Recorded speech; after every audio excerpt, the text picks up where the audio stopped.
Hi, my name is Holly Mossberg, and I serve on the guest services team at Dulles Church. On behalf of the entire team, welcome.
Welcome to the whole Dulles family. If you've been with us a long time, or even if you've joined us recently, or maybe today is your first time watching in, we love having you. Thanks for taking the time to be with us. For those who don't know, we are partnered here at Dulles with 100 other churches all across the United States. It's called the North Point Network.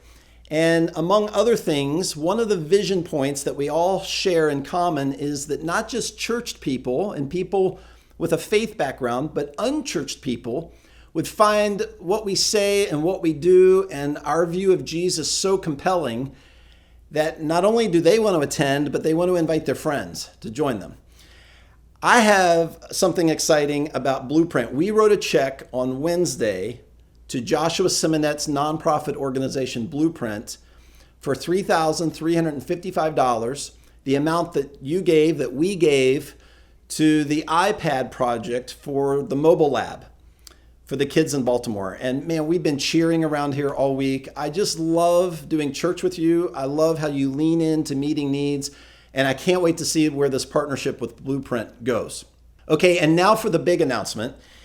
I've been saying a lot in the last few months that we're never going to stop doing virtual church like this together. That's a commitment that we've made forever into the future. But for those in the Dulles area who are comfortable gathering together outside, 2 Sundays from now on October 25th, Sunday morning at 10 a.m., we're going to gather for worship songs and communion. And I'm going to take just a few minutes to talk with those who gather about the location of that morning. And that's really the bigger announcement. Our directional team and staff team and some team leaders have been working together for about a month, maybe longer now than a month, on making the decision to have a new Sunday morning gathering location for Dulles Church. It's Light Ridge High School. It's 3 miles from Freedom High School. It's about 5 minutes away. It's not much, it's not far from Freedom at all. But there's 2 compelling reasons that we felt it was the smart decision to make when we do start gathering together in person. So I'll talk to you about that on October 25th. If you don't gather with us, or you're out of the area, I'll be updating you in the weeks to come. We're not rushing to start regular weekly gatherings yet. I'll have an update about that soon. We're going to try to gather again once in person in November, and then we're going to try again once in December. We've got lots of time to talk about that. But the address for Light Ridge High School is on our website, and I hope you'll join us again. I'm so happy you're all here with us this morning for Dulles Church.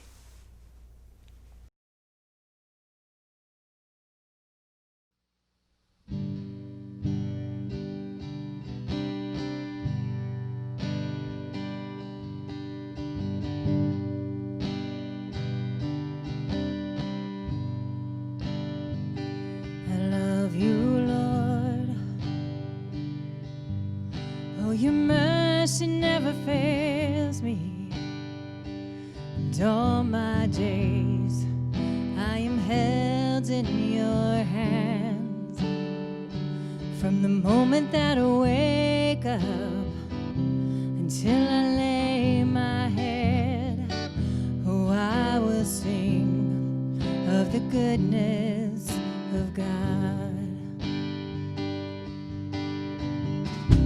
And all my life you have been faithful. And all my life you have been so good. With every breath that I am able, oh, I will sing of the goodness of God. I love your voice. You have led me through the fire,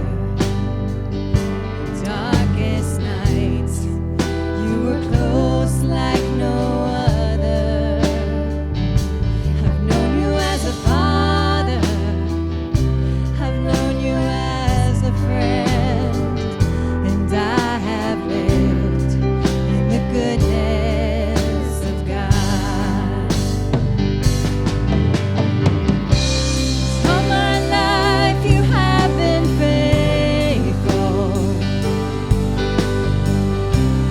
All my life you have been so good. With every breath that I am able, oh, I will sing of the goodness of God. Yeah,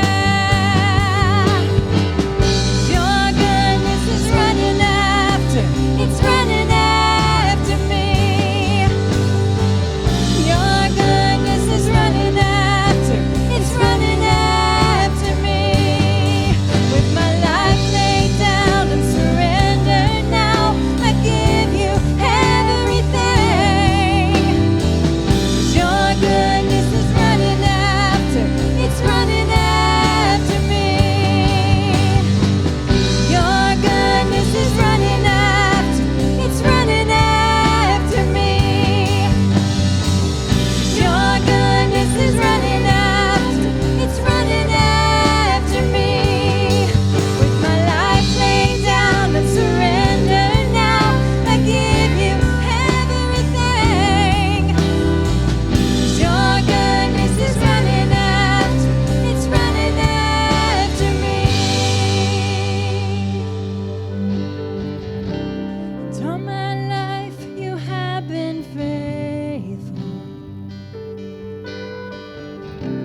And all my life you have been so good. With every breath that I am able, oh, I'm gonna sing of the goodness of God. Yeah, I'm gonna sing.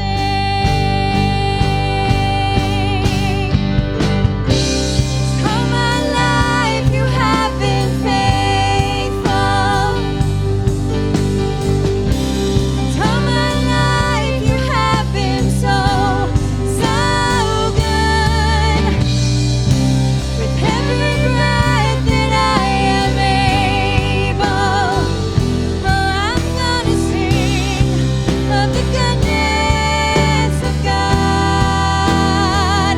Oh, I'm gonna sing of the goodness of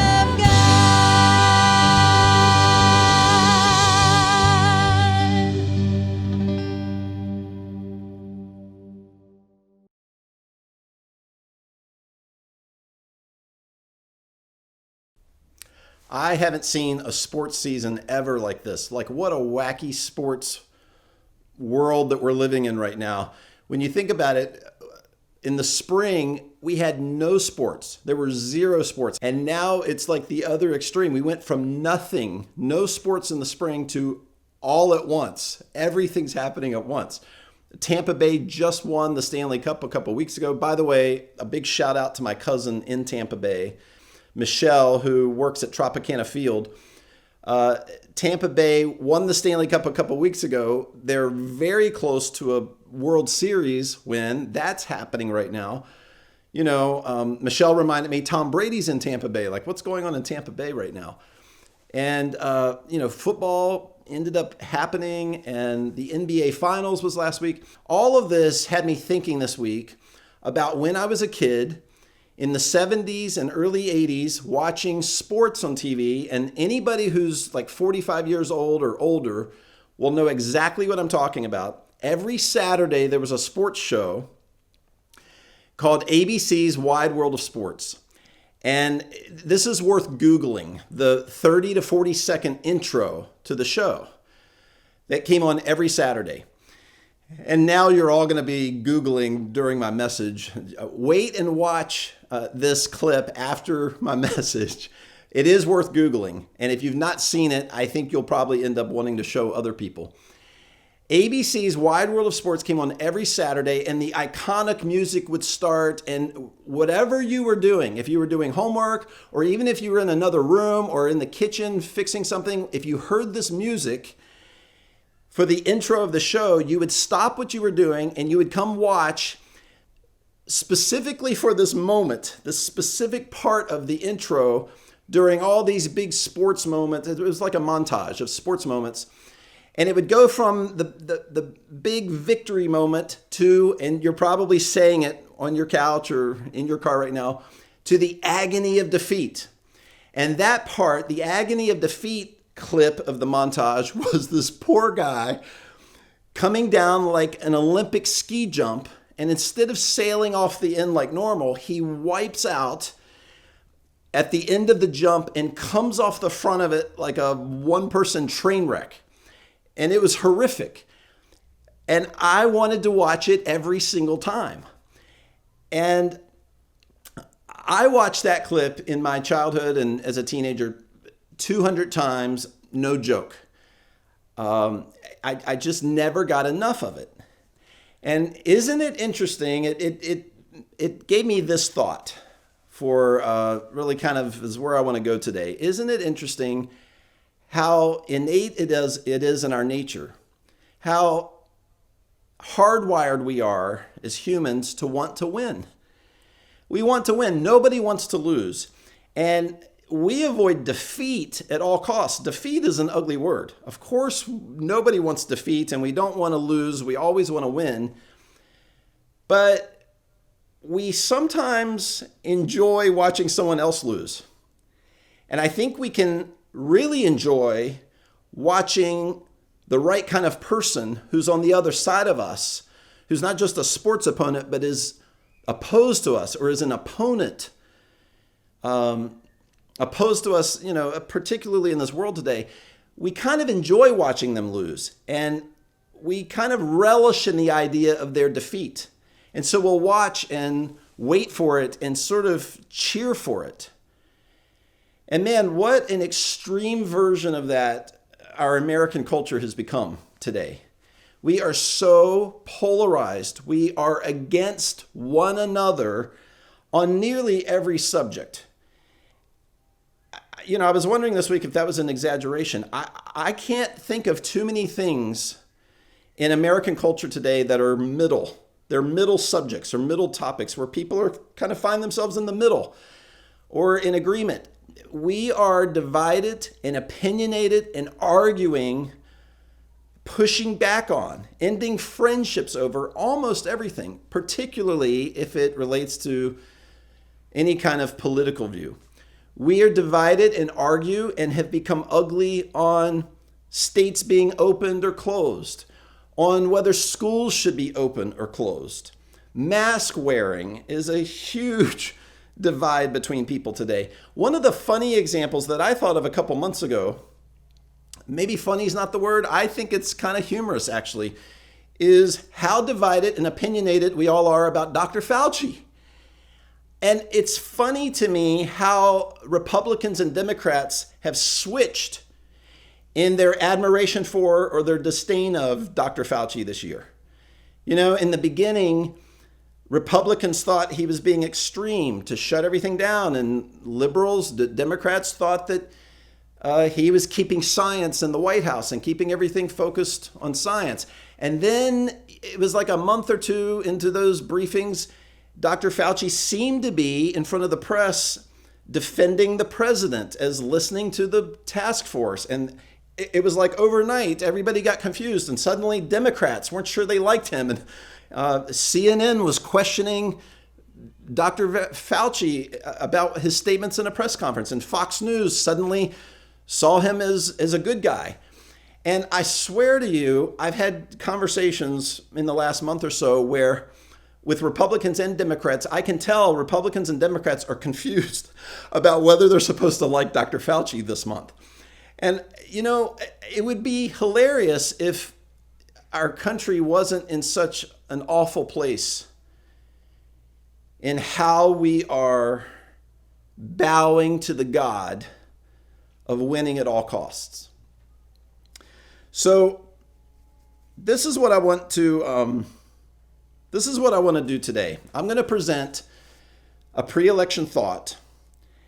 And before I do, I'm going to take us through some words by the Apostle Paul. In one of my, and I say often, this is my favorite scripture, one of my favorite scriptures. This truly is one of my favorite, maybe 5 or 10 places in scripture that defines so clearly for us what a life in Jesus, what it is to follow Jesus, what that really looks like, and the path towards full life in Philippians chapter 2. Before I read it, I want to just be straight up, and I'm going to use some courage here. I'm going to lean into the courage of the story last week of Shadrach, Meshach, and Abednego in not bowing or doing the simple thing, even as your pastor here in these weeks, in this fall.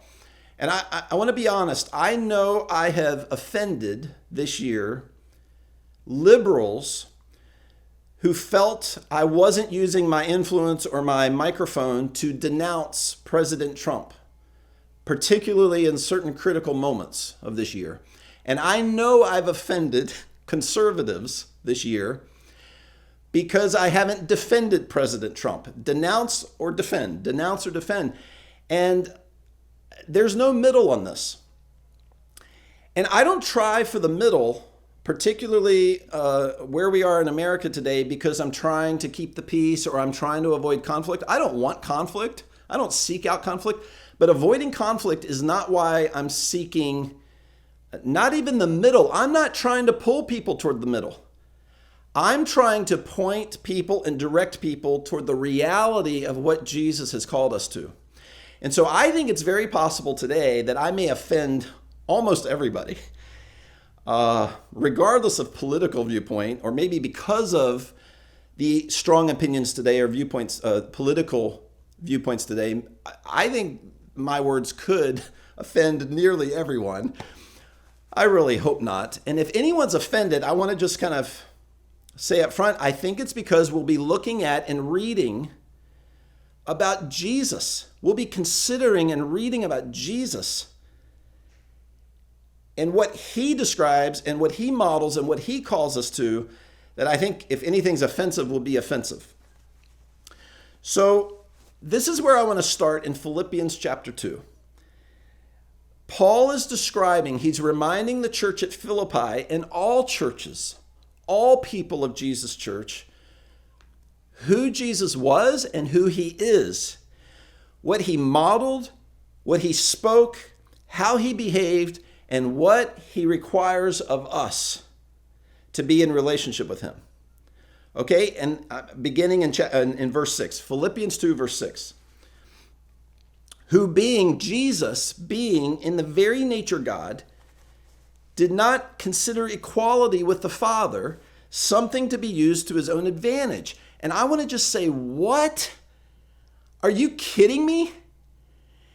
Jesus being equal to the Father, I believe, gives him every right. If any person in history has the right, has the title, the position, the status, the authority to use their power for their own benefit or to their own advantage, it would be Jesus, who was equal with the Father.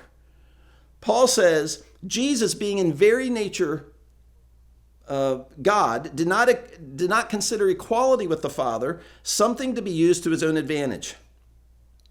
The people close to Jesus, and I'm not referring to just the 12 disciples. I'm talking about, by the time of his death and resurrection, in Jerusalem alone, there were hundreds of followers of Jesus who became the first church, the early church in Jerusalem.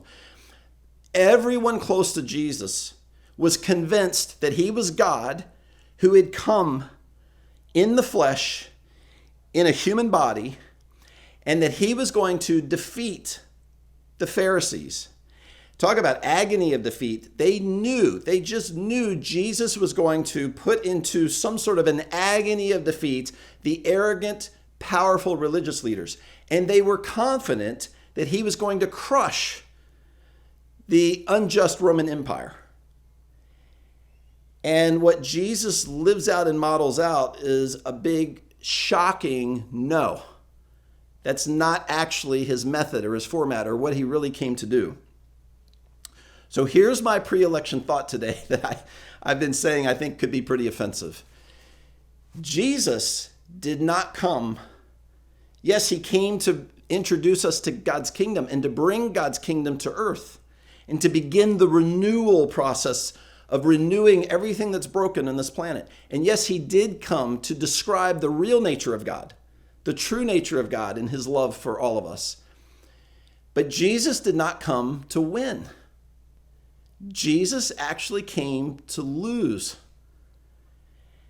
And listen, when I say Jesus came to lose, it's not that Jesus came to lose because he was meek and he was weak and he didn't have a real solid conviction or strong voice about his mission or his vision. Jesus' mission was to lose so that others could win.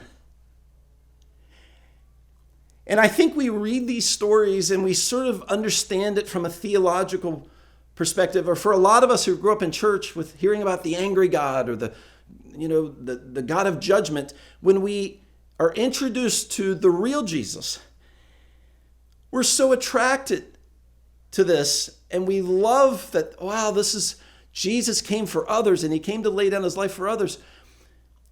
It's easy to forget, and he calls us to follow him. He actually calls you and me to follow him, to become like him.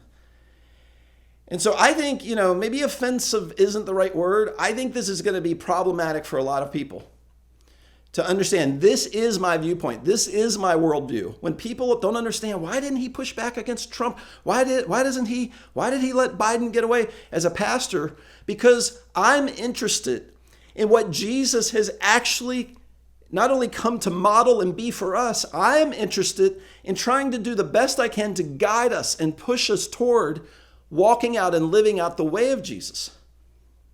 Jesus did not, it's counterintuitive. It's the antithesis of how our world works.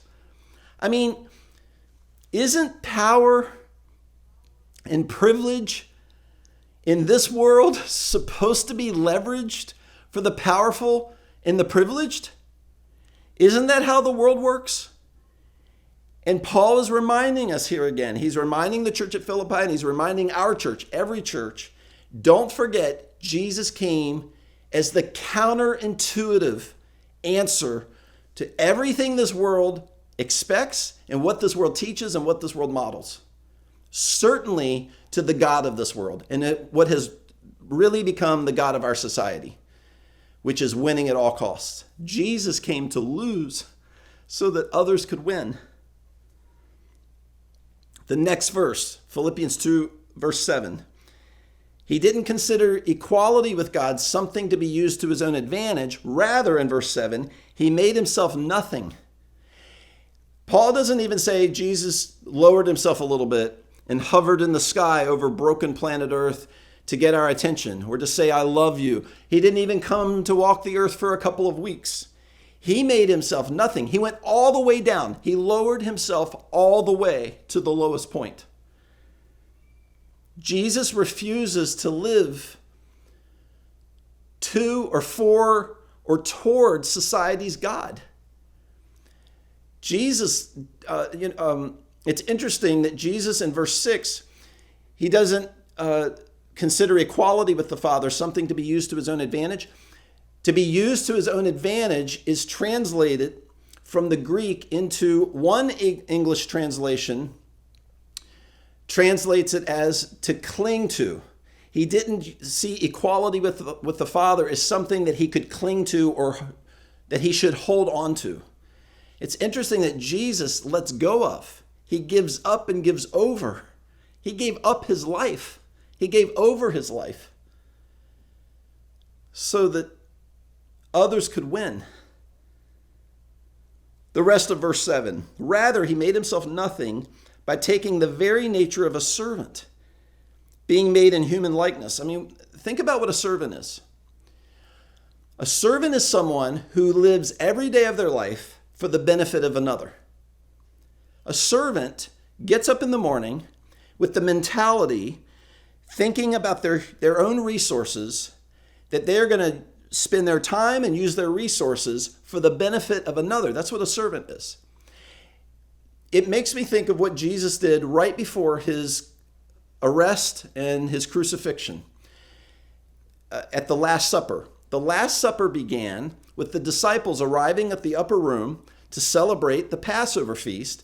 And Jesus arrives last, and there's normally, it's the custom in the Jewish world in that day for a servant to be posted at the door who washes off the dirt and the grime and the mud off of everyone's feet as they remove their shoes and come in for the dinner. And there was no servant posted there. And Jesus, as he masterfully does in teaching us the kingdom of God, before the Last Supper, takes on the role of the servant. He takes off his outer garment. He puts the towel around his waist and appeared in front of the disciples to be the servant. And he bends over to wash their feet, and an argument ensues. This is the Last Supper. The Last Supper hangs in paintings all over cathedrals, in cathedrals all over the world. This is this revered moment where Jesus is going to introduce to us his broken body and his spilled blood through communion. And it starts with an argument between the disciples and Jesus where the disciples say, "You can't be our servant. You look like a servant. You look like you're going to wash our feet." And Jesus says to them, if you don't understand what I'm doing, you're not going to understand the cross. This is why I came. And it's what I'm calling you to. I'm going to step into risky territory here. I'm going to use an example here for just a moment. And your temptation is going to be to think that I'm making a political statement. Oh, Brad's revealing what he thinks about mask wearing. This is not a political statement. Those of you who know me know you can trust when I say something like that. And those who don't know me very well, I'm just asking for your trust. This is coming from a perspective of having been in 2 hospitals this summer when I was ill, when I had that crazy infection. And it's coming from my perspective of who Jesus is. I wound up with my infection in July in a hospital in South Carolina. And then after 3 days, they got me home in time.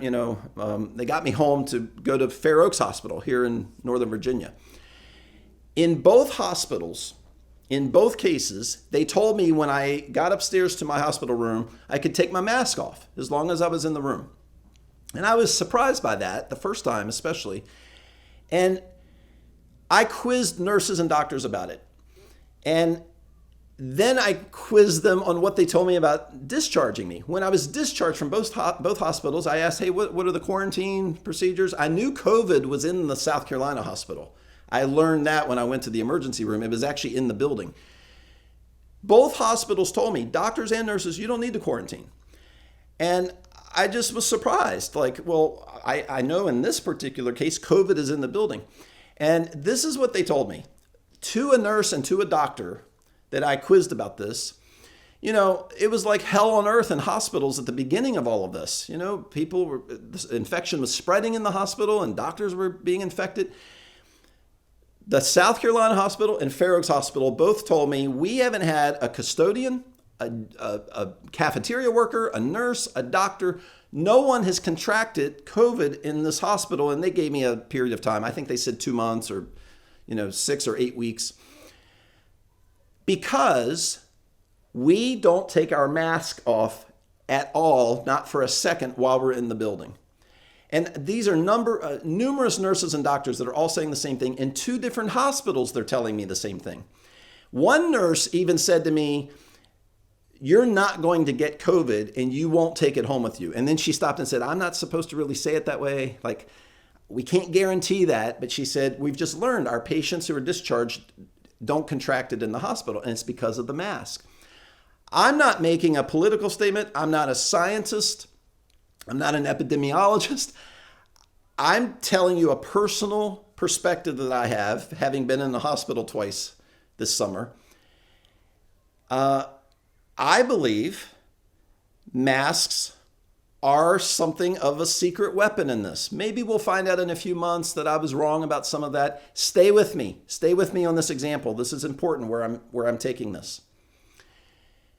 When you look at, I saw this number recently about how many people in America, and this has been horrific. This virus has been horrific. We've heard the stories of respirators and fluid on the lungs and people who've died. So many Americans who've died without a loved one in the hospital with them. This has been horrific. And yet, when you look at the statistics of how many Americans over the age of 65 who've contracted COVID, who within a week or 10 days, I should know the number to say something like this, I should be more specific, in a short amount of time are home, recovering, and getting back to normal. I was shocked to see the number, how high the percentage is. When you couple that with mask wearing, I want to push back on 2 extremes that I've been seeing in our culture that I think the virus has exposed. I think the virus has exposed extreme fear, paralyzing fear, and I believe this virus has exposed extreme selfishness. I think there is a difference between caution and concern and choosing wisely how we interact and how we gather and who we spend time with. That is wisdom. Fear, gripping, paralyzing fear that this virus is controlling my whole life right now, I think is unhealthy. When you look at the statistics, the science, and you look at, on top of that, the added protection of mask wearing, I think there should be a lesser fear on the one extreme of this case, this particular example I'm using. And on the other extreme, I just want to challenge those who I believe have exhibited selfishness in this. I think it's a legitimate conviction to have if you believe that masks aren't important or they're being overstated or we were losing our rights in some way. I want to ask you, why wouldn't you still, even if that's your conviction, be the first to have a mask ready and to have a mask on if someone on the other side of you, someone opposed on the opposing view of this, believes they protect us? Why wouldn't you, in the way of Jesus, give up your right for the sake of ensuring that someone else feels safe or protected? And by the way, I'm not thinking of a person when I say this. I'm not passive aggressively sending a message to anyone. I don't do that. If I need to say that to someone, I'll say something to someone personally. I'm just speaking generally here to the 2 extremes that I've seen of real gripping fear and real selfishness in this. Again, this is just an example of mask wearing. Why wouldn't we as followers of Jesus lean into the idea of science tells us that they're protecting people, and this person over here feels protected when masks are being worn? Why wouldn't I be the first person to say, I'm going to make sure they feel safe? I'm going to make sure I give up my right for the right of someone else. Next verse, chapter 2, verse 8. Philippians 2, verse 8. And being found in appearance as a man, he humbled himself by becoming obedient to death, even death on a cross. That's Paul's emphasis in saying he didn't just die for us, he died the worst kind of death. Jesus lowered himself and humbled himself all the way down and then died for us the worst kind of death. Historians still agree today that Roman crucifixion is one of the worst ways for a human to die, even in capital punishment terms. History will say that beheadings and hangings are a merciful form of execution compared to Roman crucifixion. Jesus dies on a cross. 100% of the reason was for you and for me. And think about this. This is going to challenge your political passions and opinions.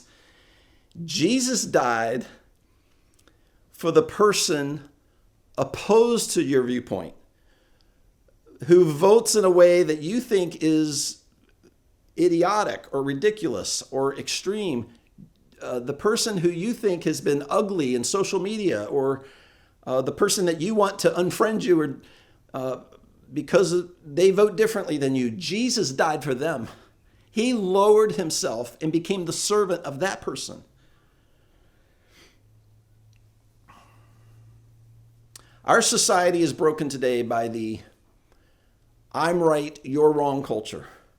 And Jesus shows us that all of us are broken by sin.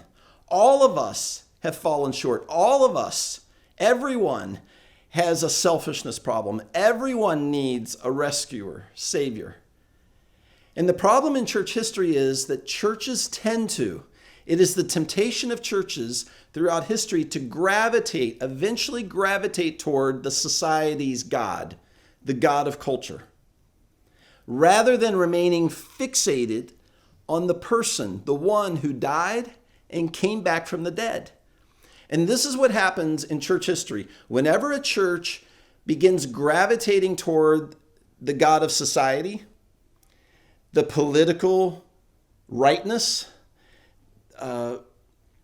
the God of winning at all costs, whenever a church gives way to that God rather than the God who came back from the dead, that church becomes a tool for politicians.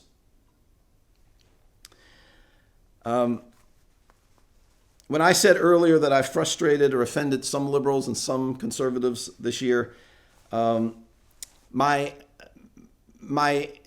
instinct many times in that feeling is I can't win. I just can't win, no matter what I say or what I don't say, or however often I try to explain to people that I want to focus on the ultimate solution to the human condition. I want to focus us and drive us toward the one who can ultimately change the human heart. No matter how many times I explain this, or what I say or what I don't say, I can't win. And every time I'm reminded the way and the model and the words of Jesus that I'm not supposed to win. I'm supposed to lead and speak in a way that loses for the sake of others. If we are followers of Jesus, if you are a follower of Jesus, if you are part of his body, if you are his hands and his feet, not just wanting something from Jesus, that he gets me into eternity someday, but you're actually following him. If we are following Jesus, we'll look like him. As we grow in Christ, as we grow in our relationship with Christ, as we become more and more intentional to follow him, we will look more and more like him. The church that looks to, this is a quote from Andy Stanley. Andy said this a number of months ago, and I just thought it was so good. The church always looks more like Jesus when we are defending other people's rights more than our own. Another way to say that is the church always is more Christ-like. We always look more Christ-like when we're giving away rather than demanding our way. So here's what we're going to do to end today. We're going to do something different. For those of you watching live, and for those who aren't watching live, you may be listening or watching later in the week. This is for both, for all of you.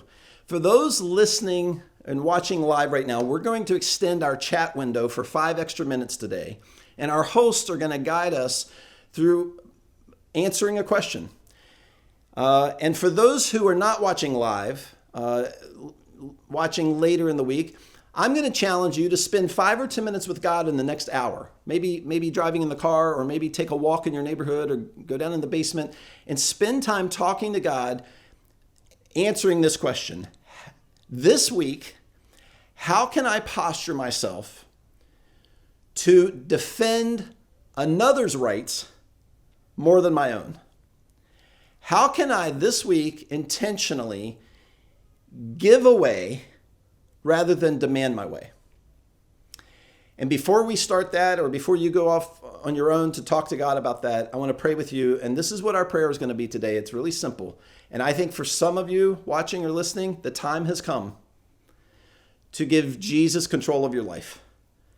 The opinionated part of you, the defensive part of you, the part of you that wants to draw battle lines, and you know that you need Jesus guiding and leading your life. And I believe for some of you, it is in this moment, even through technology, as this is working the way it is today, I believe the time has come. And so our prayer is going to simply be, Jesus, I give you my life. And whatever you're doing or wherever you're headed right now, I'm asking you to pause and make these your words. Jesus, I am learning more about you, and I'm learning more about myself. And I know that I was created to be centered around you and to be following you. And so Jesus, today I choose to give you my life. If you prayed that prayer, will you let us know? You can click the private connect button in the chat window, or if you're not with us live, you can email us easily from our website. I would love to know and just love to chat with you personally. I love you guys. I hope you're not offended. I hope you're still with us. Jesus did not come to win. He came to lose, and he's calling you and I to this radically different way of looking at others, that we lay down our rights and we lay down our lives for the sake of the other. I'll see you online this week. Love you, DCC.